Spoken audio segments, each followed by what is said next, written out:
It was a warm afternoon in early November when the slanting autumn sun spread golden stripes across the faded rug of our Baker Street sitting room. The air was thick with the blue haze of Holmes's tobacco, hurling lazily upward like ghosts of departed problems. I had been reading an article on the moral effects of physical training, something which Holmes can't see, that entirely outside the sphere of logic, when a sudden laugh escaped him from behind the newspaper. Hmm. Watson, he said, lowering the paper with that gleam of amused superiority which was both irritating and magnetic. Our fellow man never fails to provide fresh absurdities. Here is one. Vampires in Sussex. The Daily Chronicle appears to think we are invaded by the supernatural. I glanced up with surprise. Surely not a genuine case of superstition in this modern day, Holmes?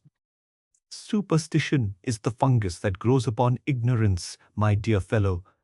England is damp enough to grow mushrooms of any sort. Still, the tale is diverting. A certain Mr. Robert Ferguson believes that his wife has been discovered sucking the blood of their infant child. Imagine that. Good heavens, Holmes. Surely the man is deranged. Or merely unimaginative.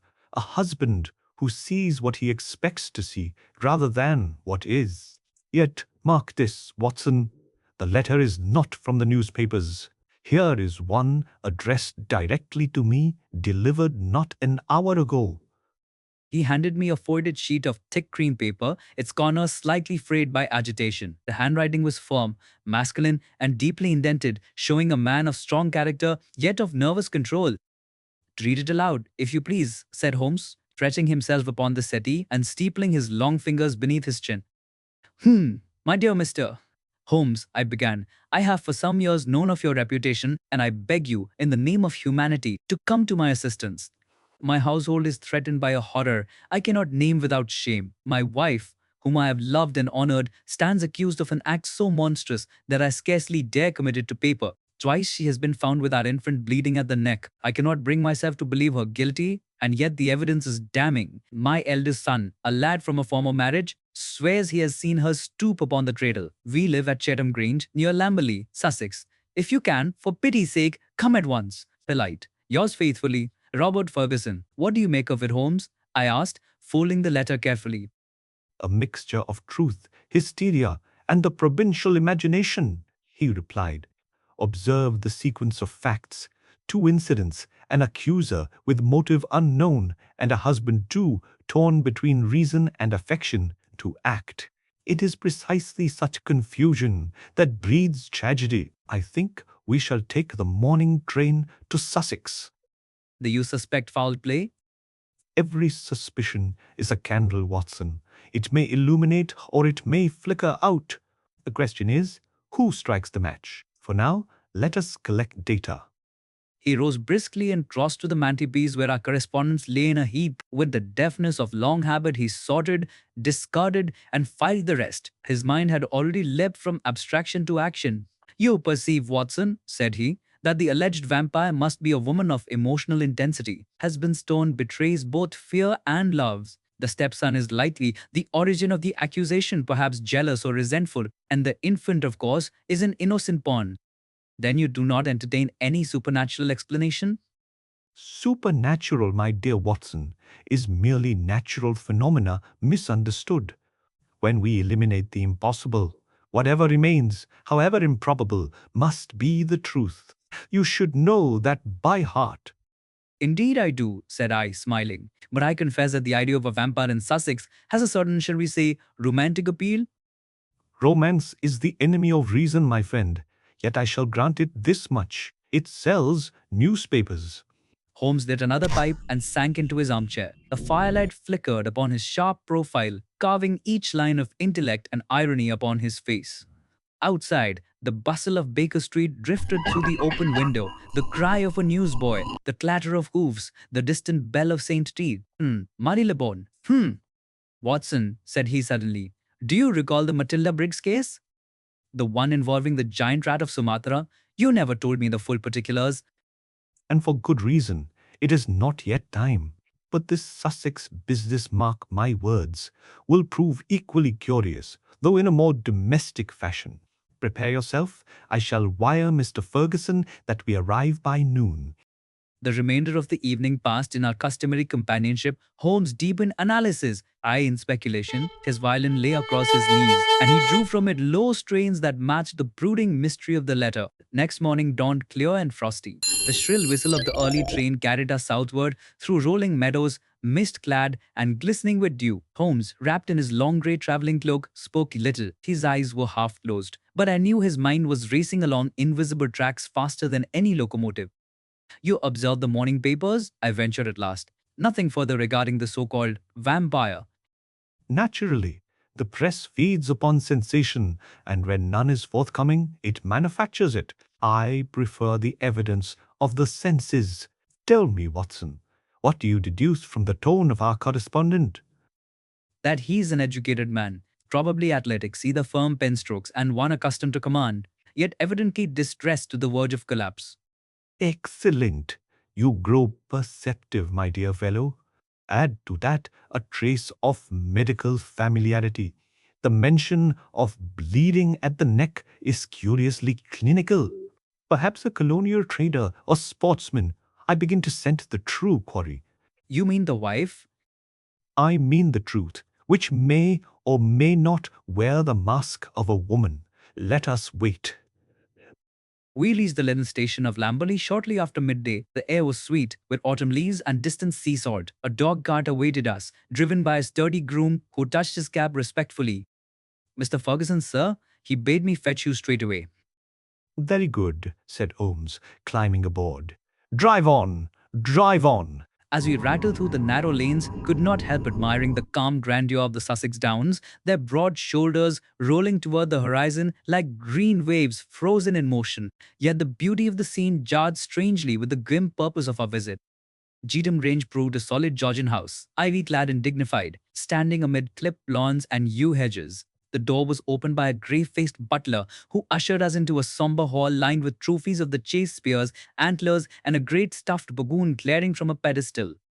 Presently, our host appeared, a tall, broad-shouldered man of about 40, his skin bronzed by tropical suns, his eyes, bloodshot with anxiety, lit with desperate relief at the sight of Holmes. Mr. Holmes, thank heaven you have come. I was on the verge of despair. My dear Mr. Ferguson, you did quite right to summon me. This is my friend and colleague, Dr. Watson. Ha! You may speak freely before him. Dr. Watson, I am glad to see you. You will understand perhaps better than most the horror of my position. Pray sit down, sir, said I. Begin at the beginning. State the facts as clearly as you can. I married my present wife in Peru 2 years ago, he began, his voice trembling. She is of Spanish descent, beautiful, proud, and affectionate. For a time, we were perfectly happy. Then came our little baby boy, and with him, trouble. Go on. I have another child, Jack, from my first marriage, a lad of 15. He and my wife have never been friends.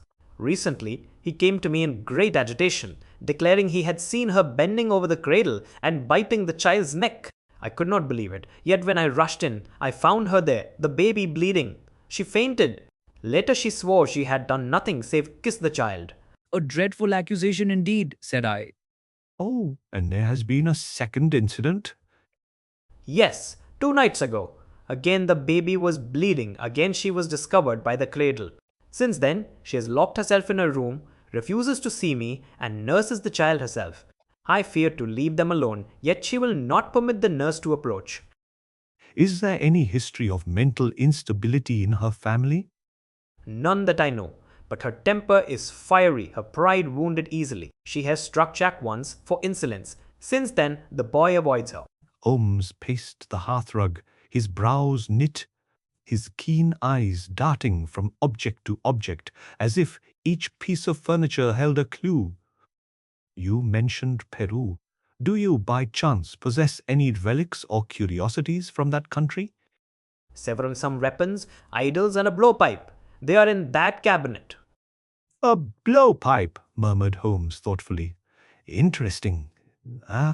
His gaze lingered for a long moment upon the cabinet, then upon the heavy curtains that shrouded the window. I could almost see his mind at work, weaving the threads together.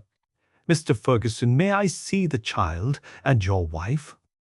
Certainly, but I warn you, she may refuse to speak. With a gesture of hopeless resignation, Ferguson led us up the broad staircase. As we ascended, the house seemed to grow darker, the air heavier, as though the shadow of that monstrous suspicion lay upon every beam. And thus began one of the strangest and most pitiful adventures that ever engaged the reasoning power, ours of Sherlock Holmes. Piano job, the upper corridor of Cheatham Grange was silent, save for the muffled creak of the old oak boards beneath our feet. A shaft of cold daylight slipped through a tall window, painting dust motes that drifted like tiny spirits in suspension. The stillness was such that even the ticking of a distant clock sounded intrusive. This is her room, murmured Ferguson, halting before a panelled door. She has locked herself in these 2 days. The child is with her. And the boy Jack? In the next room, across the landing. I have forbidden him to enter this wing. Very prudent. Now, if you please, allow me to knock. Holmes tapped lightly upon the door. Once, twice. For a moment, there was no response, only a faint rustle within, and a voice, low yet charged with suppressed emotion, answered from behind the wood. Who is there? I wish to be left alone. Madam, said Holmes gently, I am Sherlock Holmes. Your husband has summoned me to aid in clearing this terrible misunderstanding. I beg you to grant me but a few words. I have nothing to say, sir, nothing that can alter what is thought of me. Then, at least, allow Dr. Watson to see the child. He is a physician, and it is his concern to know the truth of its condition. There followed a pause, then the sound of a bolt sliding back. The door opened a few inches, revealing a pale oval of face, dark eyes rimmed with sleepless sorrow, lips pressed tight as if against some inward pain. Enter, doctor, she whispered, but only you. I obeyed. The room was dim, the curtains drawn, a faint scent of lavender hung in the air. On a low couch lay the infant Rosie, sleeping peacefully, a small bandage upon his neck. You need not fear, madam, said I softly. The wound is slight, a mere surface cut. The child appears in perfect health. You think me cruel, she murmured, clasping her hands tightly. I have suffered enough beneath those eyes of judgment, but I tell you before God, I would die rather than harm my baby. Then why not confide in your husband? Because he would not believe. He loves me, yet he doubts. And there is one who watches me with hatred. The boy? Jack. Ah, doctor, there is more evil in jealousy than in madness. I was moved by her anguish. You must have faith that truth will prevail, madam. Mr. Holmes never rests until it does. Then may heaven guide him, she whispered, closing her eyes. You're closing her eyes. I rejoined Holmes in the corridor, where he stood motionless, head slightly inclined, as if listening to the very heartbeat of the house. You had seen the child? Yes, the wound is trivial. A mere scratch, scarcely the mark of a tooth. Indeed. And the lady? Distraught, yet her sincerity is beyond question. As I suspected, murmured Holmes. Now, Watson, we must see the boy. The lad Jack was found seated upon his bed, a wiry, freckled youth with eyes too old for his years. His right arm was in a sling. When Holmes entered, he started, his lips tightening in defiance. You are Master Jack Ferguson, I believe. Yes, sir. And I suppose you've come to prove my stepmother's innocence. You won't succeed. Cole? Oh, and why are you so certain? Because I saw her twice with my own eyes, bending over baby, her face like a fiend's. There was blood, real blood. A serious charge, my boy. Tell me, how came you by that injured arm? A dog bite, he muttered, glancing away. This naughty a-girl's. Ah, what kind of dog? Well, Spaniel. She went mad suddenly one morning. Father shot her. Holmes's gaze sharpened, though his tone remained casual. And when was this, exactly? About 3 weeks ago. 3 weeks, curious. Did you notice anything peculiar before the attack? Foam or erratic behavior? She was restless, growled often. I see.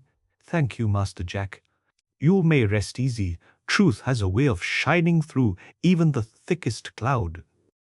The boy gave a reluctant shrug and turned to the window. Holmes motioned me to follow him into the passage. Watson, he whispered, the pieces begin to fit. The arm in a sling, possibly infected. The timing, 3 weeks since a dog bite, the child's neck wound, a superficial puncture, and the mother's insistence on nursing him herself. You suspect hydrophobia, I exclaimed. I suspect the shadow of it. If the boy was bitten by a rabid animal, his saliva might carry infection. The mother, realizing this, may have intercepted his approaches to the baby, even to the point of violence. Yet she dares not accuse her husband's son. Thus the secrecy, the fear, the appearance of guilt. Holmes, that would explain everything.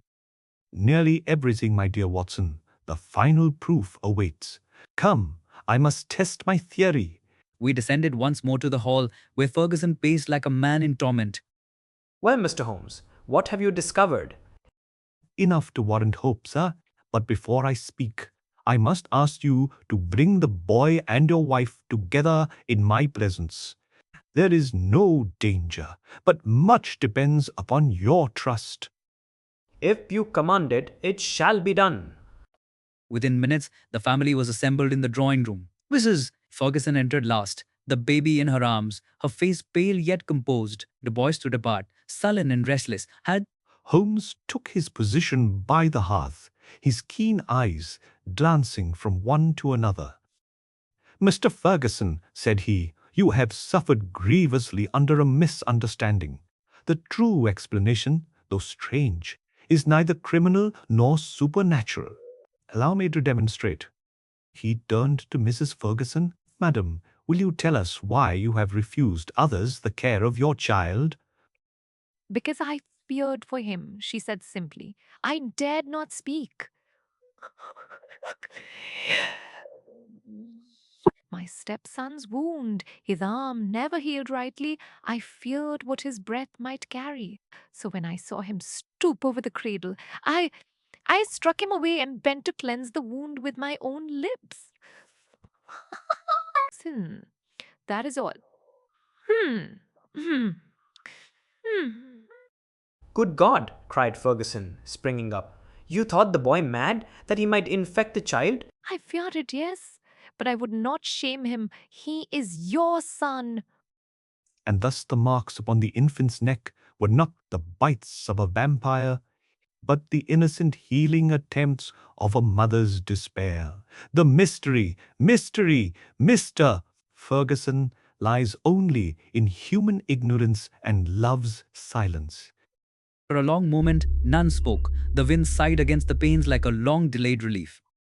Holmes, said Ferguson hoarsely, you have lifted a weight from my soul that words cannot measure. I have merely cleared the mist, sir. It remains now to see that the boy receives proper medical care and that this house learns peace again. Mrs. Ferguson sank to her knees beside her husband, weeping softly. Holmes turned discreetly aside and began to fill his pipe. Watson, he murmured under his breath, you observe how easily the simplest truth can masquerade as horror when filtered through fear. Never forget, my friend, deduction is only the patient pursuit of daylight through darkness. A lesson I shall remember, said I. That evening, after all was quiet, Holmes and I sat once more in the library. A fresh log crackled on the hearth outside. The night lay clear and still over the Sussex Downs. You were right from the beginning, Holmes, I said. There was nothing supernatural in it. My dear Watson, he replied, exhaling a thin stream of smoke, I have yet to meet a case where superstition survived close scrutiny. The world is full of vampires, indeed, but they drain reason, not blood. And with that quiet jest, he leaned back, eyes half closed, the faintest smile upon his lips, the look of a man who has once again reconciled the chaos of human folly with the order of logic. Thus ended the adventure of the Sussex Vampire, a tale less of horror than of misunderstanding, and one more proof that beneath the strangest of disguises lies always the simple human heart. It was 3 days later when we found ourselves once more at our familiar quarters in Baker Street. The autumn fog, thick as wool, roared past the windows in ghostly billows, and the lamps outside shone like moons drowning in a yellow sea. Within, the cheerful blaze of our hearth cast long, dancing shadows upon the cluttered shelves, each relic a silent witness to some past adventure. Holmes was in his habitual chair, his lean fingers steepled, his sharp profile etched against the firelight. I, for my part, was attempting to record the events of our Sussex journey in my notebook, though the rhythmic tapping of his violent bow upon the armrest was not entirely conducive to concentration. You're lingering unusually long over your pen tonight, Watson, he observed without looking up. Either the ink is obstinate, or the chronicler sentimental. Perhaps both, said I with a laugh. John, it is no light task to do justice to the emotions that case aroused. There was something profoundly tragic in Mrs. Ferguson's suffering, her silence, her sacrifice. Tragic indeed, but instructive. You see, Watson, how emotion clouds reason. She could have spared herself much anguish had she spoken openly. Yet the heart is the most illogical of organs. Still, one must admire her courage, I protested. Few would endure such suspicion in silence for the sake of another. Ah, courage and folly are first cousins, said he lightly. But I concede your point. There was nobility in her deception. Human nature, Watson, is a tapestry woven of contradictions. My business is merely to trace the pattern. And what pattern did you trace in that affair? One very familiar, he replied, rising to stir the fire. A pattern of ignorance, feeding upon fear, of reason distorted by emotion. The vampire, my dear fellow, is not confined to folklore. He thrives wherever imagination devours fact. In that sense, Sussex was no different from Salem or Transylvania. You speak as if superstition were contagious. It is, and dangerously so.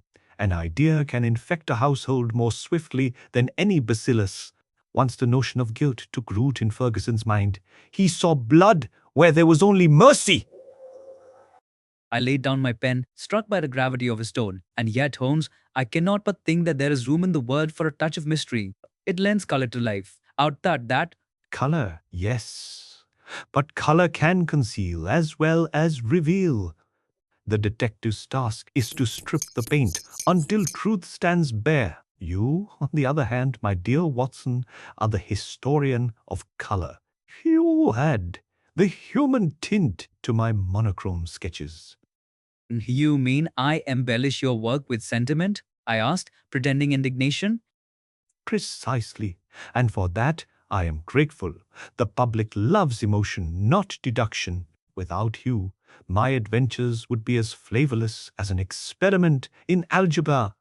Yet, he added, smiling faintly, without me, your sentiment would lack structure. Together, we form a tolerable whole. Partnership of opposites, then. Of compliments, corrected Holmes, settling again into his chair. For some time we sat in companionable silence. The only sound, the crackle of the coals and the faint ticking of the mantel clock. Outside, the wind moaned along the eaves like some lost soul seeking entrance. I thought of the lonely house in Sussex, the weeping mother, and the boy haunted by his own innocence. Holmes, I said at length, do you ever tire of these human tangles, these endless dramas of folly and fear? Tire of them? No. They are the theatre of the mind, and I am, as you know, a spectator who demands both plot and logic. Yet I confess there are times when I envy your simpler faith. You find beauty in tragedy, I find only error. And yet, without error, there would be no need for you, I ventured.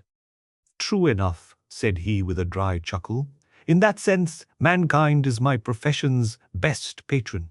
He rose abruptly and crossed to the sideboard, where a chemical retort simmered faintly over a blue flame. Pouring a measure of solution into a test tube, he held it to the light with the air of one examining a microcosm.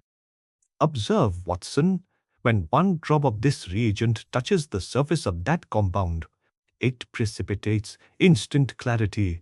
So it is with reason. One precise deduction can settle a whole sea of confusion.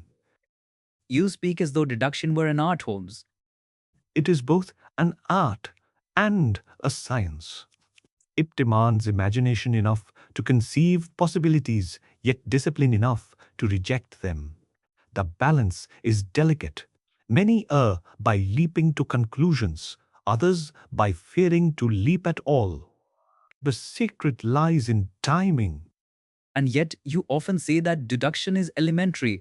Elementary, yes, but only when one has learned the alphabet of observation. Most people, Watson, see without perceiving. You recall Ferguson's letter? It contained every clue, yet its author was blind to them. Blink. I remember. You noticed the firm pen strokes, the tone of command, the hint of medical awareness. Exactly. From the very form of the letter, I knew the man's temperament and the domestic conflict that must have followed. Once I saw the Peruvian relics, the blowpipe, and the boy's wounded arm. The rest was inevitable deduction. And all drawn from the merest trifles. Trifles, my dear Watson, are the building stones of truth. The grandest cathedral is but an arrangement of pebbles. He set the test tube down and began to pace before the fire, his long shadow swaying across the walls. Do you know, Watson, said he thoughtfully, there is something profoundly comic in the world's belief that mystery lies in the extraordinary, where it lies rather in the commonplace. The Sussex case, for example, had there been a real vampire, it would have bored me. What intrigued me was the natural explanation disguised as the impossible. Then you delight not in the strange, but in the misunderstood? Precisely. The universe is logical, though mankind insists upon obscuring it. Each false superstition we unmask is a victory for reason. You might call me a crusader of logic if the term were not too melodramatic. A crusader of logic, I mused, and yet you are not without imagination yourself. Your violin, your chemical experiments, your flair for disguise, these are not the habits of a cold machine. He laughed softly, the sound mingling with the hiss of the fire. Touché, my dear doctor. The machine has its music after all. But mark you, I play the violin not to feel, but to think. The vibrations clear the cobwebs from the brain. And yet, said I have seen you risk your life for strangers, pursue justice where the law was blind. Is that reason or compassion? Call it professional pride, he replied curtly, though his eyes softened. Harriet, compassion, perhaps, is but the emotional form of justice. There was silence once more. The fire sank lower. Outside, the wind rose, carrying the far-off rumble of a carriage along the Strand. Holmes, I said quietly, when you solved that case in Sussex, you saved not only a woman's honor, but a boy's soul. Surely that counts for something more than logic. You are I. He looked at me long and steadily, his features licked by the last glow of the fire. Perhaps, he said at length, but logic, Watson, is the only sword I possess. If, in wielding it, I chance to cut a knot that binds the human heart, then that is the one sentiment I permit myself. He turned away and began to play softly upon his violin, a low, wistful melody that seemed to drift through the fog, searching for something it could never quite reach. As I listened, I thought how strange a creature my friend was, so sharp in intellect, so guarded in feeling, and yet beneath that cold precision lay a fire of humanity he himself scarcely understood. Thus we passed that night, the fire dying slowly, the mist pressing against the panes, and Holmes's music weaving between us like a living thought. When at last I set down my pen, I wrote these words in the margin: "The Sussex Vampire, an error of love, interpreted by fear and resolved by reason." Holmes glanced up from his violin. A fitting title, Watson. And now, perhaps, we may rest until the next absurdity knocks at our door. "Or until you find it in the morning paper," I said, smiling. Indeed, the world, my dear doctor, never sleeps, and neither does human folly. With that, he reached for his pipe, and the last ember of the fire flared up in brief companionship before fading into darkness. So ended our quiet epilogue to the adventure of the Sussex Vampire, an adventure not of monsters and killing of but of men. The weeks that followed our return from Sussex slipped by with a tranquil rhythm seldom granted to elf if at Baker Street. No telegrams arrived at impossible hours. No frantic clients rapped at our door. Even Mrs. Zari Hudson, our long-suffering landlady, confessed her astonishment that Mr. Holmes had taken to being almost human again. It was during one such morning, a mild, misty one in early December, that I found Holmes seated at the breakfast table, the time spread before him, and his coffee gone quite cold. The familiar violin rested upon the window sill, its strings still quivering faintly from an earlier reverie. Watson, said he, without lifting his eyes from the paper, I perceive that our recent vampire has grown wings and flown into the headlines. Ah, so the press has discovered our little adventure? I asked, glancing over his shoulder. Indeed, listen to this. The Sussex Vampire. An unholy scandal in the English countryside. Woman accused of sanguinary atrocities. He folded the sheet with a sigh. Observe, Watson, how quickly ignorance becomes literature. It is the fate of truth to be embellished, I fear, said I, till it may serve to frighten a few idle minds from dabbling in superstition. Or, conversely, to encourage them. There is nothing so seductive to the public imagination as the impossible clothed in plausibility. A vampire in Sussex is absurd, but a tragic misunderstanding in Sussex would never sell a single paper. He leaned back in his chair, his gaze distant. Tell me, Holmes, I asked, does it not ever vex you that your labors are so seldom recognized in their true light? Vex me, my dear fellow, anonymity is the true detective's cloak. Recognition is the reward of the actor, not the observer.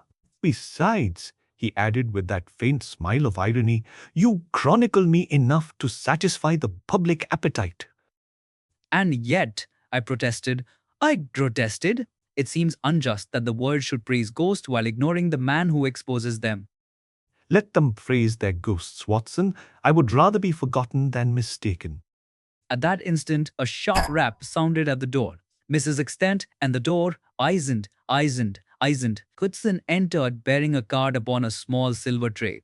A gentleman to see you, sir, she announced. From Scotland Yard. Ah, said Holmes, brushing the ash from his lapel. Send him up, Mrs. Hudson. Our lull appears to have been brief. Presently there entered Inspector Stanley Hopkins, young, eager, and one of the few from the yard for whom Holmes entertained genuine regard. His face bore that mixture of respect and nervous expectation peculiar to those who sought my companion's aid. Good morning, Mr. Holmes, Doctor. He nodded courteously. I fear I intrude, but there's a small matter I'd value your opinion on. My dear Hopkins, an opinion is the only commodity we produce here. Sit down and state your facts.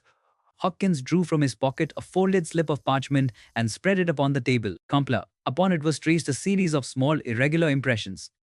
Footprints, he explained, found in a garden at Chiswick. The case is trivial, a burglary gone awry, but these marks puzzled our constable. He thought perhaps a child made them, yet the spacing suggests otherwise.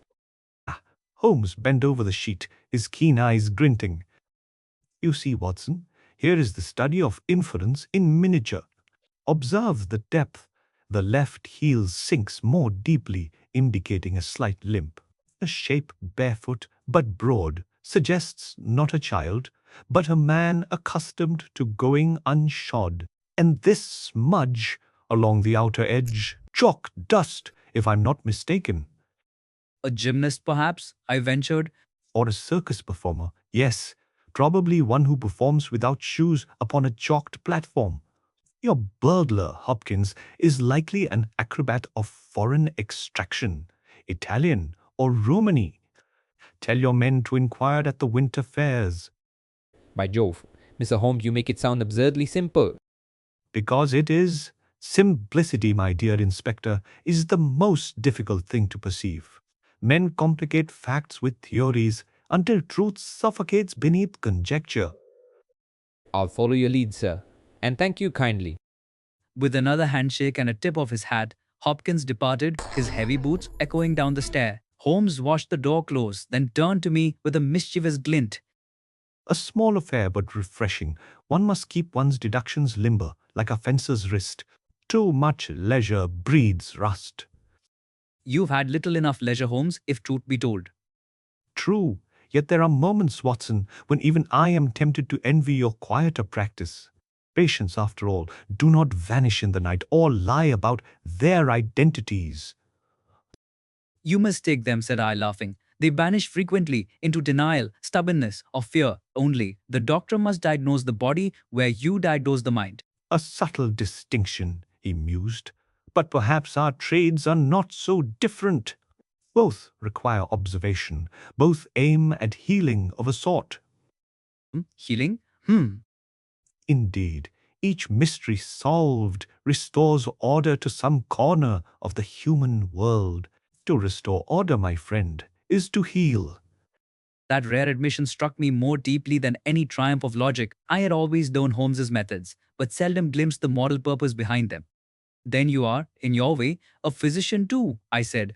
A physician of disorder, perhaps. You treat the flesh, I the folly.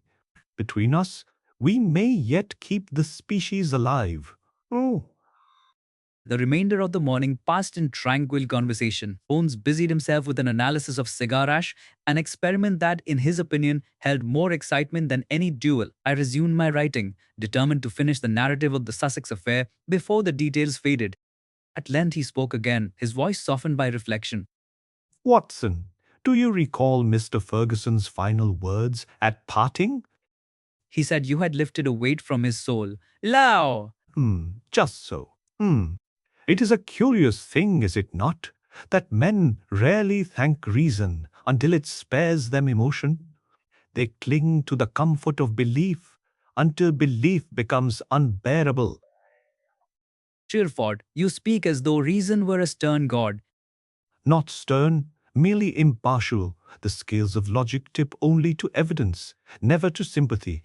Yet paradoxically, it is the impartial mind that most often brings mercy.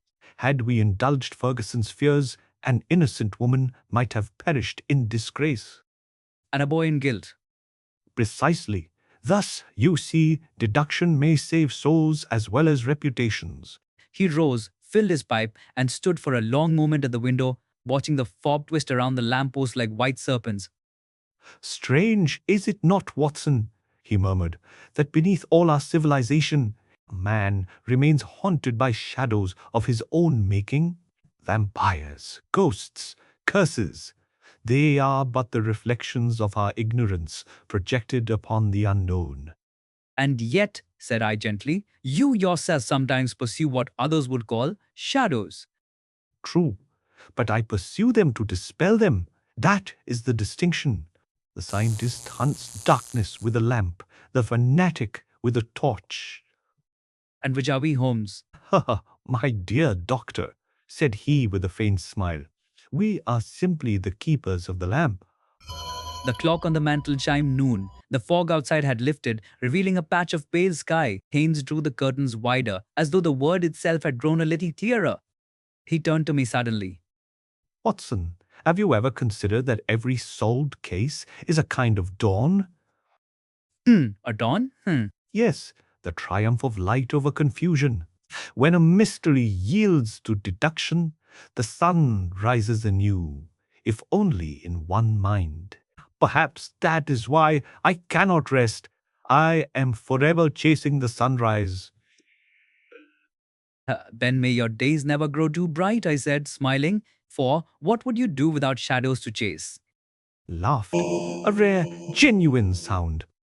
Spoken like a true philosopher, Watson. Very well. Let us hope the world remains sufficiently foolish to keep me occupied. And with that, he resumed his seat, pipe in hand, while I bent once more to my notes. The steady scratching of my pen mingled with the soft crackle of the fire. The music of our companionship, timeless and unbroken, thus passed one of those tranquil interludes which, though devoid of adventure, shine in memory like calm seas between storms. And little did I know that, before another fortnight, the next tempest would already be gathering upon our horizon. It was several days after our discussion on the Sussex affair that the final page of my account was at last complete. At last complete, the lamps of Baker Street glowed dim through the fogged panes, and the steady tap of rain upon the sill gave our sitting room that peculiar hush known only to London in her winter melancholy. Holmes, in his armchair, sat like a dark-robed philosopher, the blue coil of his pipe smoke rising before his face as though veiling some inward vision. On the table lay the proofs of my narrative. I had, at his request, read aloud the finest paragraph. You ended there? He asked, his tone reflective rather than critical. Yes, said I. At the moment of our departure from Cheatham Grange, it seemed a fitting close. Quite so. The public, I imagine, will approve of the moral. Family devotion triumphant, reason vindicated, superstition defeated. And you, Holmes, do you approve?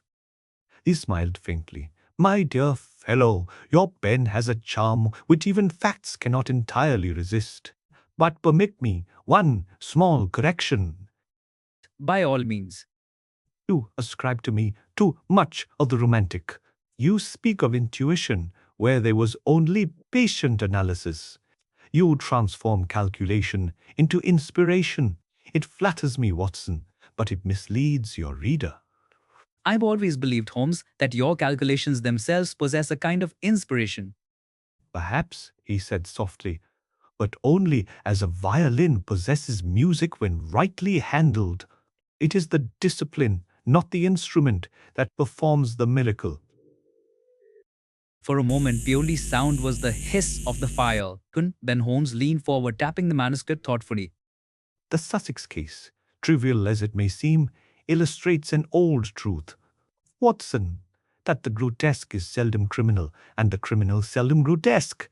The ordinary, the plausible, the dull, that is where evil hides. One should distrust the obvious drama of the monstrous. And yet, I said, the monstrous attracts. Naturally, it dazzles the imagination, and imagination blinds. It is the humble footstep, not the bloody claw, mark, that gives the game away. Still, I ventured, had you not entertained the possibility of the supernatural, we might not have pursued the case at all. Ah, but that was strategy, not belief. To understand an illusion, one must first enter it. You mean, you pretended to believe? No, Watson, I suspended disbelief long enough to observe its structure. Every falsehood is an edifice. You must walk its corridors before you can reveal its emptiness. I jotted the phrase down in my notebook, for it seemed to me a maxim worthy of philosophy. Tell me, Holmes, I said after a pause, did the case interest you, chiefly for its human side or for its logical one? There is no separation between them, he replied. Logic is the anatomy of human motive. Strip away the flesh of sentiment, and the skeleton of reason remains. But, he added, glancing toward me with rare warmth, it is you, Watson, who remind me that beneath even the bare bones of fact there beats a heart. Without that, deduction would become dissection. Then I am to be your moral surgeon? Precisely. You keep me from becoming a machine. Every engine requires oil. And I supplied in the form of clumsy admiration? In the form of humanity, he said, a rarer element. I confess the compliment disarmed me utterly. Holmes, perceiving this, turned his eyes again to the fire, as if embarrassed by his own candor. There is something else, he said presently, a small curiosity that occurred to me after our return. Do you recall the Peruvian relics, those painted arrows and idols Mr. Ferguson had brought back? Yes. You instructed him to dispose of them, lest they perpetuate superstition. Indeed. Yet I kept one, the smallest carving. A hideous little thing, but it serves a purpose. It reminds me that every mystery, however strange, has a human origin. Man invents his demons, Watson. Nature provides none. And yet, there are moments, Holmes, I said quietly. Suba said, Foinch, when I wonder whether the world is not darker than even your reason suspects. Then remember Sussex, he returned, and you will see that darkness often springs from love itself. The mother who seemed a vampire was in truth a guardian. It is not the shadows that frighten me, Watson. It is the blindness of those who fear them. The words lingered between us, grave and resonant. In that instant I perceived how thin a veil separates fear from folly and knowledge from mercy. The clock struck 10. Holmes rose and crossed to the window. The rain had ceased, and through the glistening mist, the lamps of Baker Street gleamed like dull gold.